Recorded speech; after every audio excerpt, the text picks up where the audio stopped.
Hello friends, फिर से एक नए वीडियो में आपका स्वागत है। आज हम लोग बात करेंगे शेख हसीना के बारे में। शेख हसीना जो कि बांग्लादेश की प्रधानमंत्री बनी है और इन्होंने रिकॉर्ड बनाया है, जो कि 5वीं बार बांग्लादेश की प्रधानमंत्री बनी है। वोटिंग से पहले से ही तय हुआ था कि वो जीत जाएगी। जन्म जो हुआ इनका 28 सितंबर 1947 टुंडीपाड़ा पूर्वी बंगाल में हुआ। शिक्षा जो है वो होम ईडन महिला कॉलेज ढाका से स्नातक की और परिवार में एक बेटा सजीव है और दूसरा बेटी जो है साइमा है। संपत्ति जो है इनका 3 करोड़ 30 लाख बताया गया है। तारीख 21 अगस्त 2004, स्थान बंगबंधु एवेन्यू, बांग्लादेश। लगभग 20,000 लोगों की भीड़ को संबोधित कर रही तत्कालीन विपक्ष की नेता और अवामी लीग की मुखिया शेख हसीना ने भाषण खत्म ही किया था कि तभी पास की इमारतों से भीड़ पर एक के बाद एक 13 ग्रेनाइड हमले हुए।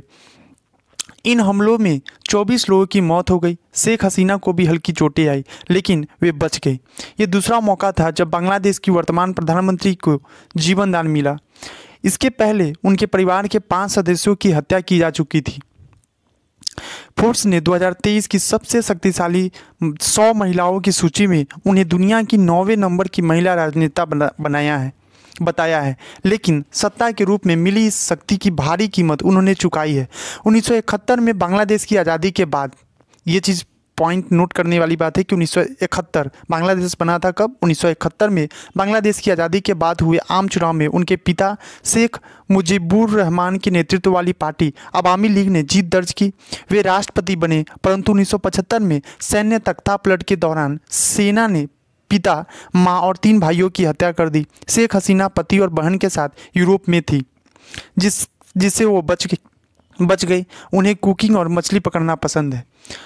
तो ये था उनका दुख भरी कहानी और ये देख सकते हैं कितना बड़ा स्ट्रगल है। शुरुआती कॉलेज से ही शुरू की छात्र राजनीति। शेख हसीना का जन्म पूर्वी बंगाल के टुंडीपाड़ा इलाके में बंगाली मुस्लिम शेख परिवार में हुआ था। उनके पिता शेख मुजीबुर रहमान बंगाली राष्ट्रवादी नेता थे, जिन्हें बांग्लादेश का संस्थापक कहा जाता है।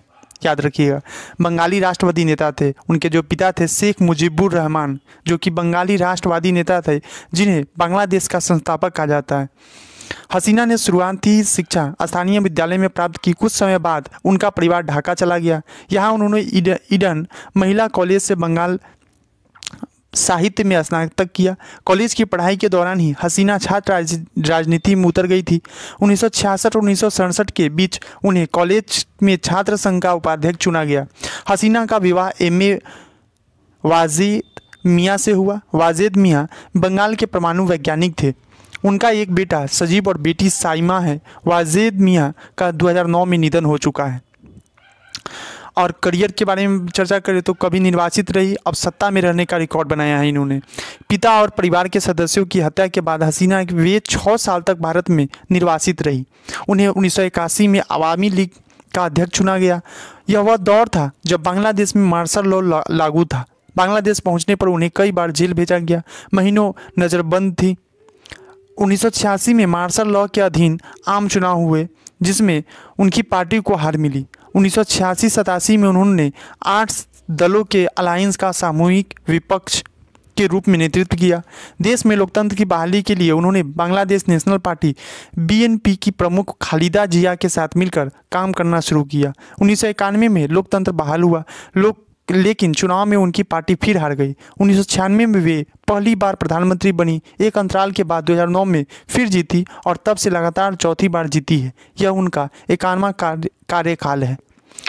सबसे रोचक बात जो है, सर्वाधिक समय तक सरकार की मुखिया रहने वाली महिला, वे दुनिया की सबसे लंबे समय तक लगभग 20 वर्ष सरकार की मुखिया रहने वाली महिला बन गई है। 20 वर्ष।